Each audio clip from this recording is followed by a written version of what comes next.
ఆధిపత్యాన్ని చెలాయించాలని ఎప్పుడు కూడా ప్రయత్నం చేయలేదు, రైట్?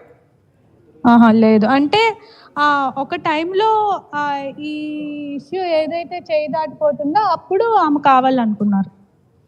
ఓకే. ఇప్పుడు మీరు హ్మ్. పోరాటం చేస్తున్నారు కదా! అంటే మీకు కావాల్సిన న్యాయం ఏంటి? మా ఈ ల్యాండ్ ఏదైతే ఉందో, ఈ కొత్తిల్లు ఏదైతే ఉందో, ఇది ఫస్ట్ యాక్చువల్లీ అయితే మేము మా డ్యాడీతో మాట్లాడి మేము మా డ్యాడీతో ఉందాము అని అనుకున్నాము. హ్మ్. కానీ ఆయన చూసారు కదా నిన్నంతా ఏమైందో. హ్మ్. ఆయన ఎవరిని యాక్సెప్ట్ చేయట్లేదు. ఆయన మా మీద అటాక్ చేయడానికి వచ్చాడు. అండ్ ఈరోజు కూడా ఏదేదో ప్రెస్ మీట్‌లో చెప్తున్నారు. నేను డివోర్స్‌లు ఇచ్చేస్తాను. నాకు అవసరం లేదు. అది ఇది అని చెప్తున్నాడు ఆయన.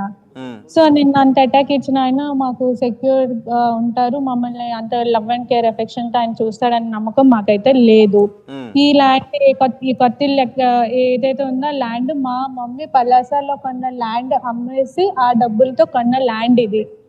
ఈ ల్యాండ్ మా మమ్మీది. మేము ఇక్కడే ఉంటాము.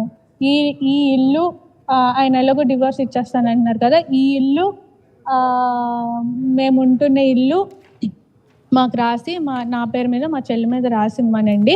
ఆయన మాధురితోనే తిరుక్కుంటారో, లేకపోతే ఇంకెవరితో తిరుక్కుంటారో అవన్నీ మాకు అనవసరం. కానీ ఈ టెక్కల నుంచి వెళ్ళిపోయి ఆ పల్లాసలోనో లేకపోతే వాయనాడులో తిరుక్కుంటారో, ఎక్కడ తిరుక్కుంటారో తిరుక్కోమనండి.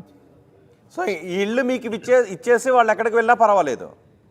మరి ఆయన మమ్మల్ని వద్దనుకుంటున్నారు కదా! ఇప్పుడు అవతల పర్సన్ కూడా మేమున్నట్టే ఆయన కూడా ఆలోచిస్తే ఏదైనా పాజిటివ్‌గా ఉంటది. ఆయన కూడా వద్దనుకుంటున్నప్పుడు ఇంక మేమేం చేయాలి?